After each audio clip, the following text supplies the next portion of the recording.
अमेरिकी vaccine Pfizer की भारत को धमकी। पहले वैक्सीन के ऑर्डर दो, फिर होता रहेगा अप्रूवल। मोदी सरकार ने दिखा दिया बाहर का रास्ता। अपनी कोरोना वैक्सीन के साइड इफेक्ट्स और घटिया सप्लाई के लिए दुनिया में बदनाम हो चुकी अमेरिकी कंपनी फाइजर ने भारत को सीधे सीधे कहा है कि भारत उसकी वैक्सीन को खरीदने के लिए ऑर्डर जारी करे, तभी वो भारत में होने वाली वैक्सीन अप्रूवल प्रोसेस के लिए आएंगे। हालांकि मोदी सरकार ने अब इस वैक्सीन कंपनी को टके सा जवाब दे दिया है। भारत इस वक्त काफी मजबूत है। हमारे यहाँ दो वैक्सीन मंजूरी पा चुकी हैं और वैक्सीनेशन का काम जोरों पर है। दुनिया से लगातार ऑर्डर्स की भरमार है, लेकिन इतना होने पर भी अमेरिकी वैक्सीन कंपनी की दादागिरी समझ से परे है। वो भी तब जब इस कंपनी को सबसे बड़ी बदनामी झेलनी पड़ रही है। भारत में फाइजर ने क्यों दिखाई दादागिरी? भारत इस वक्त अपनी वैक्सीन शक्ति को लेकर दुनिया में सुर्खियां बटोर रहा है। भारत के पड़ोसियों से लेकर दुनिया के 100 से ज्यादा देश भारतीय वैक्सीन पाने के लिए बेताब हैं। भारत ने इस वैक्सीन को 3 जनवरी को अप्रूवल दिया था। देश में भारत बायोटेक की कोवैक्सीन और सीरम इंस्टीट्यूट की कोविशील्ड को मंजूरी मिली, लेकिन इनके साथ अप्रूवल पाने वाली लाइन में फाइजर की वैक्सीन भी लगी थी। फाइजर ने इन दोनों कंपनियों से पहले ही आवेदन कर दिया था, लेकिन कंपनी ने भारत को ना तो पूरे आंकड़े दिखाए और ना ही कंपनी ने भारत में कोई ट्रायल किया।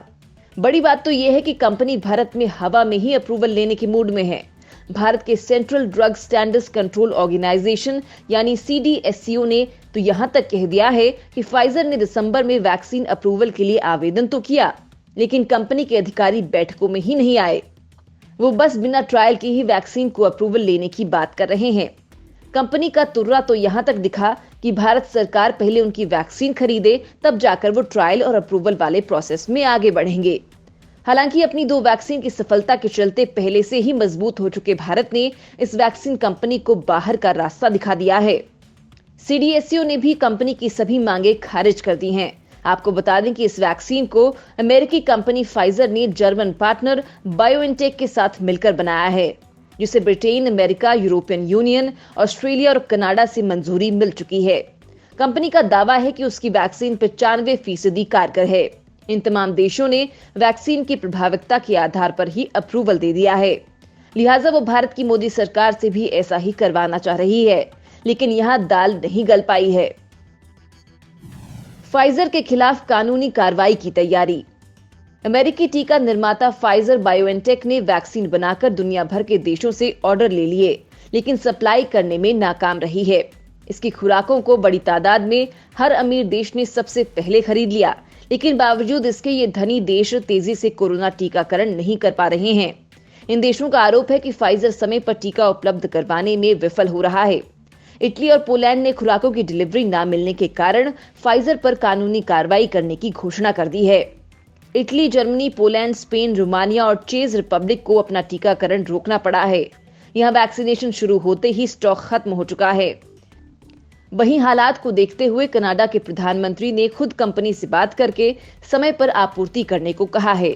हालांकि फाइजर का कहना है कि वो अगले कुछ सप्ताह के लिए टीका आपूर्ति को धीमा करेगा, क्योंकि टीका निर्माण की क्षमता बढ़ाने के लिए उसके बेल्जियम स्थित प्रोसेसिंग प्लांट में काम चल रहा है।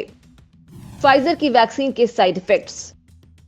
दुनिया में फाइजर की वैक्सीन ने काफी सुर्खियां बटोरी हैं, लेकिन जब वैक्सीनेशन का आगाज हुआ तो इसके साइड इफेक्ट्स की भरमार सामने आने लगी। सबसे बड़ा मामला इजराइल और नॉर्वे में देखने को मिला।